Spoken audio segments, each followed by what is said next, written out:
Hello everyone, good morning. Welcome back to my YouTube channel. आज बहुत time बाद हम मिल रहे हैं और बहुत टाइम बाद मैं एक वीडियो अपलोड करने जा रही हूँ जो कि अगेन रिलेटेड है स्टूडेंट्स लाइफ से। आज हम लोग जो बात करेंगे वो स्टूडेंट्स से रिलेटेड ही होगी और बहुत इम्पॉर्टेंट होगी। हम लोग देख रहे हैं कि ये जो लॉकडाउन चल रहा है, कोरोना वायरस चल रहा है, इसमें इस ऐसी सिचुएशन में जो सबसे ज़्यादा इफ़ेक्ट हुई है लाइफ, वो कहीं ना कहीं, आप माने या ना माने, कहीं ना कहीं लाइफ जो इफ़ेक्ट हुई है वो एजुकेशन सिस्टम हुआ है। अब वो एजुकेशन सिस्टम आपका स्कूल्स हो, चाहे वो आपका कॉलेज हो, चाहे आपका कोई भी इंस्टीट्यूट हो जहाँ पे आप लोग किसी भी कंपटीशन की तैयारी करने के लिए नॉर्मली क्लासेस लेते थे, तो सारा कुछ अगर हम लोग मिलाकर देखें तो एजुकेशन सिस्टम बहुत ज़्यादा इफ़ेक्ट हुआ है। लेकिन इससे सबसे बड़ा जो इम्पैक्ट पड़ रहा है वो कहीं ना कहीं एक नेगेटिव इम्पैक्ट जा रहा है स्टूडेंट्स के ऊपर। अब वो नेगेटिव इम्पैक्ट कैसे जा रहा है उसको बताने से पहले मैं यहाँ पे बताना चाहूँगी कि स्टूडेंट्स की 3 कैटेगरीज होती हैं। एक होता है बिलो एवरेज, एक होता है एवरेज और एक होता है अबव एवरेज। ठीक है, यहाँ पे अगर मैं बिलो एवरेज की बात करूँ तो आप लोग देख रहे होंगे कि जैसे ये लॉकडाउन चल रहा है तो कहीं ना कहीं सब इस इंतज़ार में है कि हाँ, अब स्कूल्स खुलेंगे, कॉलेजेस खुलेंगे, एक रेगुलर प्रॉपर सिस्टम स्टार्ट होगा। हम लोग देख रहे हैं कि ये जो लॉकडाउन है ये बढ़ता ही जा रहा है, बढ़ता ही जा रहा है। जितने एग्ज़ाम्स थे जो अब जुलाई में होने वाले थे कॉम्पिटिटिव एग्ज़ाम, वो सारे पोस्टपोन हो गए हैं। जुलाई में अभी कोई एग्ज़ाम नहीं है। कई सारी न्यूज़ ऐसी भी वायरल हो रही हैं कि हो सकता है कि कुछ प्रीवियस ईयर क्लासेस को प्रमोट कर दिया जाएगा, लेकिन ऐसा कुछ भी कंफर्म नहीं है। अब यहाँ पे अगर मैं इन 3 कैटेगरी के बच्चों की बात करूँ तो जो बिलो एवरेज बच्चे हैं, वो बिलो एवरेज बच्चे वो बच्चे हैं जिनको मतलब होता है जस्ट उन्होंने एडमिशन ले लिया आइदर इन स्कूल और कॉलेज और समवेयर एल्स। उनका मकसद होता है सिर्फ पास होना, सिर्फ पास होना। वो भी उनके लिए कोई इतना मैटर नहीं करता है कि पास होंगे या नहीं होंगे। सो दे आर रिलैक्सिंग कि हाँ ठीक है, होगा एग्ज़ाम होगा, ठीक है, नहीं होगा तो ठीक है, हम तो मज़े में बैठे हैं। फिर दूसरी तरफ आते हैं एवरेज बच्चे। एवरेज बच्चे वो होते हैं जो पढ़ना चाहते हैं, पढ़ना चाहते हैं, लेकिन they need an external pull. External pull समझते हैं आप लोग कि बाहर से कोई फोर्स आएगी या फिर एक एक्सटर्नल चीज़ अप्लाई होगी। इन टर्म्स ऑफ फिज़िक्स हम लोग बात करें कि एक एक्सटर्नल फोर्स अप्लाई होगी, then they are push towards studies. अब वो एक्सटर्नल फोर्स के हैं, चाहे वो स्कूल्स का हो कि स्कूल खुल गए, अब उनको लगेगा कि हाँ हमें पढ़ना है, ठीक है, या फिर पेरेंट्स प्रेशर डालें कि नहीं बेटा आप लोगों को पढ़ना चाहिए। ठीक है, ये हो गए सेकंड कैटेगरी के बच्चे।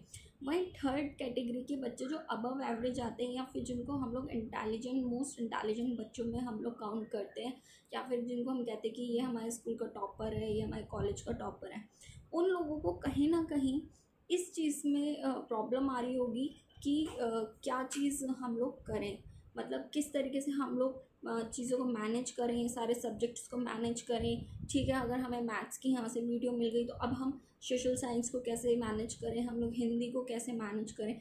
तो ये वो बच्चे हैं। मैं नहीं कह रही कि बच्चे पढ़ना नहीं चाहते या कुछ नहीं है, बट जो अभी सिचुएशन चल रही है इस पैंडेमिक सिचुएशन में, मैं जस्ट उसकी बात कर रही हूँ। ठीक है, कहीं ना कहीं हम लोग देख रहे हैं कि स्कूल कॉलेजेस अपनी तरफ से बेस्ट एफर्ट डाल रहे हैं, चाहे वो ऑनलाइन क्लासेस के थ्रू हो, ऑन वीडियोस के थ्रू हो, या फिर पीडीएफ फॉर्म में हम लोग दे रहे हैं वर्क। लेकिन मैं बात करना चाहूँगी कि जो बच्चे इस माइंड में ये बिठा के मान के बैठे हैं कि कहीं ना कहीं हो सकता है कि हमें प्रमोट कर दिया जाएगा, विदाउट एग्ज़ाम्स प्रमोट कर दिया जाएगा, तो वो लोग गलत सोच रहे हैं। ऐसा होना पॉसिबल हो भी सकता है और नहीं भी हो सकता है। आप 50-50% चांसेस लेके चलें कि प्रमोट हो भी सकते हैं और नहीं भी। और स्पेशली बोर्ड स्टूडेंट की बात अगर मैं बोलूँ तो कोई प्रमोट नहीं होंगे, उनको एग्ज़ाम्स देने ही होंगे, बस ये हो सकता है कि गवर्नमेंट ये कर दे कि आपका सिलेबस थोड़ा सा रिड्यूस कर दे, that's all, nothing else would be change. और इसके अलावा चलो ठीक है, मैंने माना अगर 1% हम लोग मान लें कि आप लोगों को प्रमोट कर दिया जा रहा है, तो आप लोग क्या समझते हैं कि हम लोगों को पढ़ना नहीं चाहिए? क्यों? क्योंकि हमें तो without exams, without any hard work हम लोगों को न्यू क्लास में जाने का मौका मिल जाएगा, न्यू सेशन में ज्वाइन होने का मौका मिल जाएगा। तो do you really think so? Is it very good? No.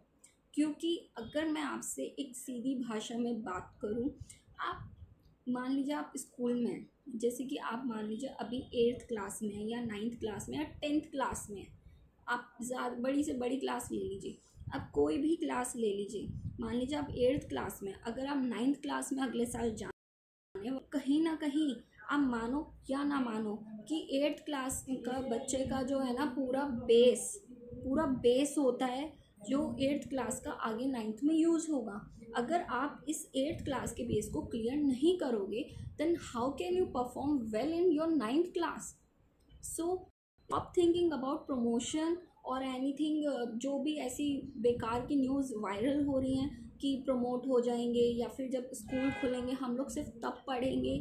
अभी क्या है, अभी तो लॉकडाउन चल रहा है, चलने दो, मस्ती मारते, क्या ज़रूरत है? ना पेरेंट्स इतना ध्यान दे रहे हैं ना कुछ ध्यान दे रहे हैं। इस सिचुएशन में मैं बिल्कुल क्लियरली बोलना चाहूँगी, जो भी बच्चे ये मेंटलिटी बना के बैठे हैं, तो प्लीज़ आज की आज इस मेंटलिटी को छोड़ दीजिए। अभी भी आपके पास टाइम है, आप आगे जाके कोई भी कंपटीशन लेवल की तैयारी करते हैं तो उसमें आपका 10th लेवल तक का बेस ही वर्क आता है। और अगर आप अपने बेस को ही कमज़ोर कर देंगे, आप लोग जानते हैं ना, जब जैसे कोई घर बनाते हैं उसकी पहले नींव डाली जाती है, ठीक है? अगर उस घर की नींव ही कमज़ोर होगी तो आप कैसे उसके ऊपर इतनी बड़ी इमारत खड़ी कर पाओगे? उसी तरीके से आपकी जो प्रीवियस क्लास है, जो इस बार का सेशन है, वो आपकी नेक्स्ट ईयर के लिए एक नींव है। सो इसको वेस्ट मत कीजिए। अगर आपको लगता है कि आपके घर में कोई हेल्प करने वाला नहीं है, तो आप अपने एल्डर्स की हेल्प लें या फिर किसी फ्रेंड की हेल्प लें। अगर स्कूल्स में ऑनलाइन क्लासेस नहीं हो रही हैं, जस्ट PDF में वर्क हो रहा है, तो प्लीज़ आप लोग अपने स्कूल के टीचर्स से रिक्वेस्ट करें कि प्लीज़ हम लोगों को जो आप लोग PDF में दे रहे हैं उसे वीडियोस में कन्वर्ट करके दें, ताकि हम लोग उन चीज़ों को समझ भी पाएँ। बिकॉज जाहिर सी बात है कि अगर आपको कोई वक्त PDF में मिल रहा है, तो अगर आपको PDF से ही पढ़ना है तो you have already books, so many books जिसके अंदर पूरा सॉल्व होता है, सॉल्यूशंस होते हैं, then why you need a school? So the best method to come out from this situation is just go through digital yourself, go through online videos, online classes. अगर आप लोगों के स्कूल वाले नहीं आपको इतना सपोर्ट कर रहे हैं, तो प्लीज़ यूट्यूब पे दुनिया भर के चैनल्स हैं जो हर क्लास के लिए अवेलेबल होते हैं। बहुत सारी ऐप्स हैं, मैं खुद मैथ्स के ऊपर वीडियोस बनाती हूँ, मैथ्स साइंस के ऊपर वीडियोस बनाती हूँ। आप मेरे चैनल से हेल्प ले सकते हैं मैथ्स के लिए, और भी बहुत सारे चैनल्स हैं। यहाँ पे मैं एक बात कहना चाहूँगी पेरेंट्स के लिए, जो पेरेंट्स ये सोच रहे हैं कि ठीक है अभी लॉकडाउन चल रहा है, बच्चे को हम लोग क्या कहें, बच्चे का पढ़ने में मन नहीं है, तो यहाँ पे आप सबसे बड़ी गलती कर रहे हैं। क्योंकि आप लोगों की जिम्मेदारी बनती है कि अगर स्कूल मजबूर है इस टाइम पे, स्कूल कोचिंग सेंटर्स मजबूर हैं, कोई नहीं चाहता कि स्कूल बंद करे, कोचिंग सेंटर बंद करे, ठीक है? सब लोग मजबूर हैं इस टाइम पे। तो इस टाइम पे आपका अब टाइम आया है कि आप अपने टाइम में से थोड़ा सा टाइम अपने बच्चों को दीजिए, ताकि उनका ये साल ख़राब ना हो। क्योंकि ये साल ख़राब होने का मतलब है 2 साल ख़राब होना और आगे के सारे साल ख़राब होना। और सबसे इम्पॉर्टेंट चीज़ जो मैं जानती हूँ, as an I am also an psychology student, so जितना मैं समझती हूँ साइकोलॉजी साइंटिफिकली किसी भी तरीके से आप कह लीजिए, उसमें बिल्कुल फैक्ट है कि अगर आप किसी चीज़ से बहुत ज़्यादा टाइम तक अनटच्ड रहते हैं, तो आपको वो इंटरेस्ट वापस से उस चीज़ में क्रिएट करने में बहुत टाइम लग जाता है। ठीक है? और स्टडीज़ की बात मैं अगर करूँ तो मुझे नहीं लगता इससे बोरिंग कुछ होता होगा और इससे इंटरेस्टिंग कुछ होता होगा। इंटरेस्टिंग उनके लिए जिनको इस एजुकेशन को लेकर बहुत ज़्यादा क्यूरियस रहते हैं, एक्साइटेड रहते हैं कि हमें सीखना है, ठीक है। और बोरिंग उनके लिए जिनके लिए जस्ट टाइम पास होता है या फिर जिनको बस पास होना होता है अपनी क्लास में। दूसरी चीज़ जो यहाँ पे मैं बोलना चाहूँगी कि आप लोग प्लीज़ पेरेंट्स से रिक्वेस्ट है कि किसी भी चीज़ का वेट मत कीजिए। अगर अभी तक बच्चे ने आपके पढ़ना स्टार्ट नहीं किया है तो उसको प्लीज़ फोर्स नहीं, आप उसे समझाइए कि आपके लिए क्यों पढ़ना ज़रूरी है। मैं मानती हूँ studies is not only thing, काफ़ी सारी चीज़ें होती हैं जो हम लोग देखते हैं आजकल। बहुत सारे लोग हैं विदाउट स्टडीज़ भी बहुत कुछ बन जाते हैं, लेकिन अगर स्टडीज़ में इंटरेस्ट नहीं है तो आप इस टाइम को, इस लॉकडाउन को एक गोल्डन अपॉर्चुनिटी समझिए और इस टाइम को किसी और अपनी स्किल डेवलप करने में यूज़ कीजिए। अगर आपको लगता है कि हम लोग जो है पढ़ने में थोड़ा सा वीक हैं, तो हो सकता है आपकी कोई हॉबी हो कि आपको बैडमिंटन बहुत पसंद हो, आपको कोई और स्पोर्ट बहुत पसंद हो या कुछ भी चीज़ है, तो उसमें अपने आप को डेवलप कीजिए। किसी का हो सकता है कंप्यूटर्स बहुत अच्छा हो, कंप्यूटर्स में कोडिंग आप लोग सीख सकते हैं जो कि आगे जाके आपकी बहुत काम आएगी। या फिर किसी को फैशन डिज़ाइनिंग में यूज़ बहुत ज़्यादा इंटरेस्ट है तो वो काम सीख सकता है। या फिर किसी भी चीज़ में बहुत सारे आर्ट एंड क्राफ्ट्स के भी चीज़ें होती हैं जिनको इंटरेस्ट होता है। किसी को कुकिंग में इंटरेस्ट होता है, किसी को किसी चीज़ में इंटरेस्ट होता है। तो it's not just about education, it's just about your whole में, ठीक है। अब मैं अगर इसमें बात करूँ, एक छोटी सी बात और मैं कहना चाहूँगी कि जो लोग स्कूल्स में हैं उन स्पेशली उन बच्चों के लिए कि आप लोग सोचे होंगे कि हम लोग पढ़ें तो क्या पढ़ें, किस तरीके से पढ़ें और क्या क्या पढ़ें। तो मैं आप लोगों को एक बहुत ही इम्पॉर्टेंट बात बताना चाहूँगी, ठीक है। तो मैं आपको 4 सब्जेक्ट्स मैं बताने जा रही हूँ जिनको आपको बिल्कुल भी नहीं छोड़ना है। चाहे आपका स्कूल खुले ना खुले, आपका कोचिंग खुले ना खुले, आपको कोई हेल्प करे ना करे, आपको इन 4 सब्जेक्ट पे बहुत ज़्यादा फोकस रखना है हमेशा। 4 नहीं, इवन ऐसे 5 सब्जेक्ट हैं। तब मोस्ट इम्पॉर्टेंट मैथ्स, क्योंकि अप टू 10th लेवल आपका मैथ्स बहुत इंपॉर्टेंट रहता है, आपका बेस रहता है, आपके कंपटीशन लेवल के लिए बहुत अच्छा रहता है। हो सकता है कुछ बच्चे सोचें कि हम लोग जो हैं 11th-12th में जाके मैथ्स नहीं लेने वाले हैं, बट आगे जाके किसी गवर्नमेंट एग्ज़ाम की लाइक एसएससी, रेलवेज़ वगैरह की किसी की तैयारी करेंगे तो उसमें आप लोगों की मैथ्स बहुत इंपॉर्टेंट रहेगी। नेक्स्ट आपका साइंस, क्योंकि ये 2 सब्जेक्ट ऐसे हैं मैथ्स एंड साइंस जो आपका बेस ही क्रिएट करते हैं। आप जो अब पढ़ेंगे वही नेक्स्ट हायर लेवल पढ़ेंगे, अब जो पढ़ा फिर उसका और हायर लेवल, देन और हायर लेवल, ठीक है। Similarly English grammar and Hindi grammar, see English literature and the Hindi literature is just an routing subject, ठीक है। मतलब जिससे आप थोड़ा सा रट भी सकते हैं कि आपके पास टाइम कम है, बट द ग्रामर पोर्शन जो कि बहुत इंपॉर्टेंट होता है, ये तो आप किसी भी क्लास में चली जाइए, आप किसी भी लेवल पे चली जाइए, ग्रामर आपकी हमेशा यूज़ होती है, हमेशा, ऑलवेज।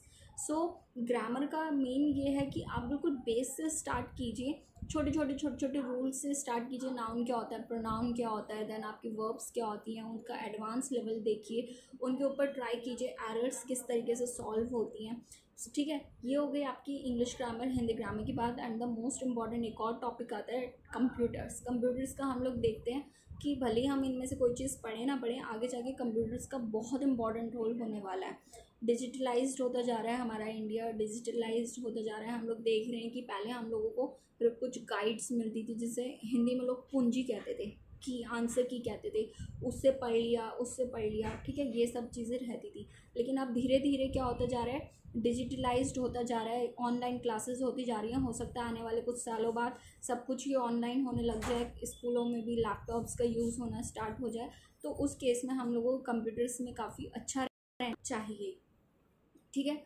तो ये द मोस्ट इम्पॉर्टेंट सब्जेक्ट की मेरा मतलब मानना सिर्फ इतना है कि ये सब्जेक्ट्स वो सब्जेक्ट हैं जिनको आपको बिल्कुल भी नहीं छोड़े इन एनी सिचुएशन, ठीक है। सो आई होप आज मेरी बातों से आपको कुछ थोड़ा सा अच्छा इम्प्रेशन पड़ा हो और कुछ अच्छा सीखने को मिला हो। और मैं आपसे यही रिक्वेस्ट करूँगी कि कोई भी सिचुएशन आ जाए, चाहे स्कूल खुले ना खुले, प्लीज़ आप लोग अपनी स्टडीज़ को हार्म मत कीजिए, ठीक है। खेलना ज़रूरी है, आपका टीवी देखना ज़रूरी है, आपका खाना पीना सब चीज़ें ज़रूरी हैं, लेकिन चाहे 2 घंटे दिन के निकालिए, लेकिन वो पूरा प्रॉपर अपनी स्टडीज़ को दीजिए।